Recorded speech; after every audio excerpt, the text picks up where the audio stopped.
Hey everyone, it's Fred here from Hillians Bricks and I hope you're well. Now today we are Saturday the 3rd of June and we are doing our final preparations for tomorrow's Brick Festival up in Brentwood. So there's a few last minute changes. My car has got an engine warning light, so we've had to hire a van last minute. So we have to still go pick that up, but we'll show that in a bit. And I started getting ready, getting my car, machines and everything like so. I already have this Sum Up 3G and I kind of decided I want another one in case it gets busy. I can train a mail and everything, and also 3G network has been disconnected in the UK, so I got another Sum Up Solo which offers 4G, and I've not used this before. I did load it up like a week ago when I got it. Looked all fine. Then today I decided, oh, let's see if there's a software update. I did a software update, and when I did the software update I got this. Yeah, it says please contact our customer support team, we will send you a brand new Solo. So apparently this device is now locked following the software update. Now I have no idea what's happened. Apparently there's some sort of security device in there, some sensors. I didn't drop it or anything, but yeah, I can't take this now tomorrow. Well, thank you, Sum Up. It's absolutely useless. So let's see if your customer service is up to any good. I'll make sure I post a follow update on this. So yeah, a bit disappointed by that because I wanted to start showing the mail how to use it as well. So with two card readers. Also, when we're going to go to London, we've got more tables. We feel that we're probably going to be more busy, and I want to make sure that Emil starts to get used to charging people essentially using the card readers. So yeah, bit disappointed, but hopefully that will rectify itself before we get to go to London on the 9th of July. Now there's another thing that I wanted to update you on. So I've been preparing more, again it's linked to the card reader, and historically I just entered the amount and basically charge people, but it started becoming difficult to keep track of actually what I sold. So especially when you get take loads of stuff, loads of different things, minifigs, it can take definitely a few hours when you come back to see what didn't sell, and then you know what sold.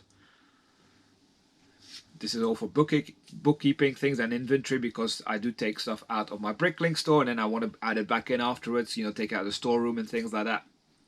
But I've now started adding stuff in Sum Up and created an inventory, and when you use the app you can literally select the item of what you choose and then the prepaid prices in there, and then it transfers to the card reader. So if you select multiple items, it will go to the card reader and also starts to take stuff out of your inventory, so it automatically keeps track of what you sold. So afterwards I can, at the end of the event, I can still see what have I still got available, and then I know what I actually sold. So I will quickly just show you now what it looks like on the Sum Up website. So I'm now in my Sum Up items library, and I've literally, before I go to item library, I go to the categories, and you can see here that I've got various multiple categories that I've put in there. So I've got animals, Lego parts, I haven't got many Lego parts, Lego sets, minifigures, and polybags. So that's how many different SKUs literally I have in there, so different units. And if we then go to the item library, we can see these are the ones. I've actually added pictures from most of them as well, and just lots of animals, and all the sets are in there. So on the app it then appears as well. You can search by reference number, which is easy with Lego set numbers or parts or things like that. So and then it automatically picks up the price you set up here. So obviously this takes quite a while to set all up, and if you go to inventory tab, it also shows you the quantity that you have of all the items. So I do hope, I'm not sure tested yet, but if you start selling them, some of these items become unavailable, so it'll be easier to find what's still left. And this is especially useful for people when I have a list of minifigures that I take at the beginning, and people ask, oh, do you still have this minifigure? Now in the beginning of the day I kind of know, but at the end I might not know. But now I'll be able to quickly just check on my phone on the app, yeah, I'll still have this minifigure. Oh no, that minifigure was already sold. So I will have to keep track of what I sell. So people, it might take a minute longer for the transaction, but hopefully people will be okay with that. And yeah, we'll see how that goes. And if people pay cash, I will need to make some notes as well, obviously, because this is only for card transactions. So cash transaction, I'll keep a note of the numbers of the items that I sell, and then also adjust it in the app. But yeah, thought I'd share that. So we got a van, and this still has to go in it. That's what normally would still fit in the car. But I want to show you the boxes that normally fit in the car are now already in the van, and see how much more space we have.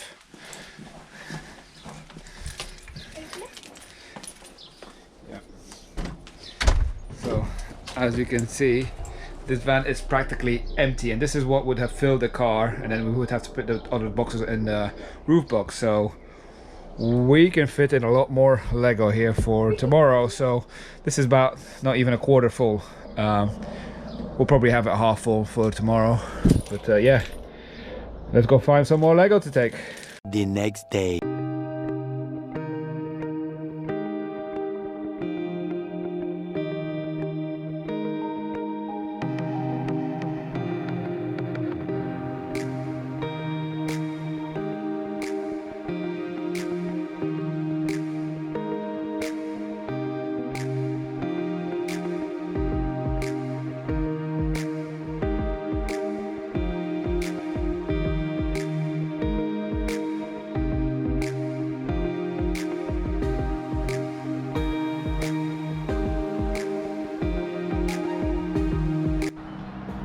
We've arrived. Just want to show how much we've got compared to what we showed yesterday. That's how full, or not full, our van is.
So there you had an overview of the Brentwood Brick Festival. Now, before I go into the details of what I sold and what my thoughts are from this festival in Brentwood, I just want to give you an update on the Solo sum up. Yes, as you saw earlier, it was broken.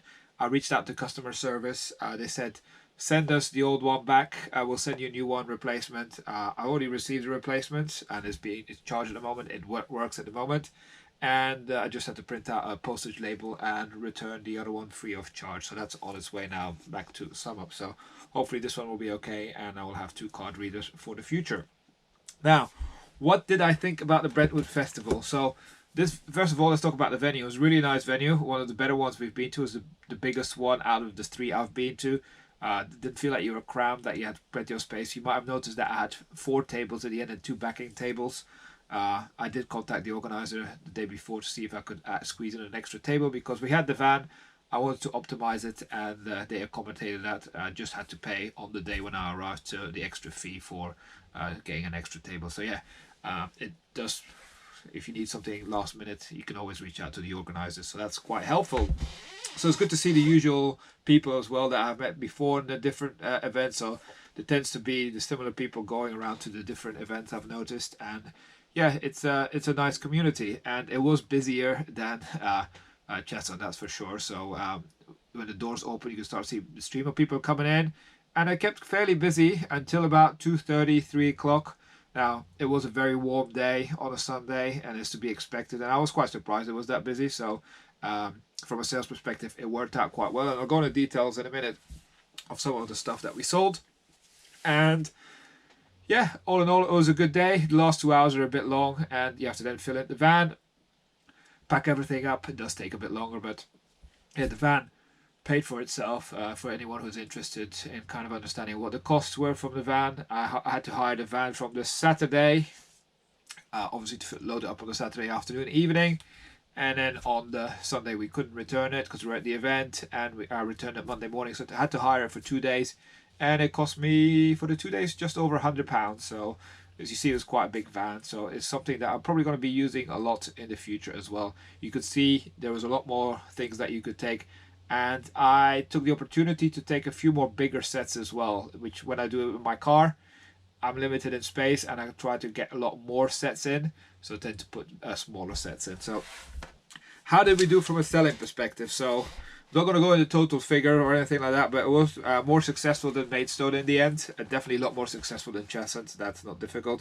But to give you a breakdown, I sold about 5 animals, so that was very good. Sold 74 minifigures. Now, this is a mixture of all. I've got different kind of minifigures. The most ones that were sold were the Disney 100, so the new ones. Also sold quite a fair few Looney Tunes and old Muppets.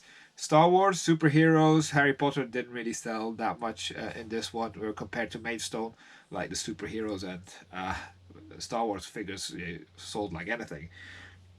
Polybags I only sold 4. Now when you look at some of the other stands there, that's not to be surprised at. I just take the polybags because, you know, if they shift, they shift, and they don't take a lot of space to take with me. And in the end, I took about 180 sets, I believe. Normally I take about 130, but I took an extra 50 this time in the van, but mostly big ones. And I sold 71 sets in the end. So I'm going to go through some of the highlights of which sets that I sold. So some of the bigger ones. So the first one I want to go to is a bricklink set. So the Mountain View Observatory. Now, I had no intention of buying this set when it came out, and you know, the bricklink sets are quite unique. You can only buy them as part of this program that they had, and you can only buy one. And it was listed for £180, but on the day it released, it made it available for, I believe it was £140. And that made me decide, well, there's an error here, let's buy it. And they honoured it, so I bought that for £140, and that set sold quite early on for £325, so quite a nice profit.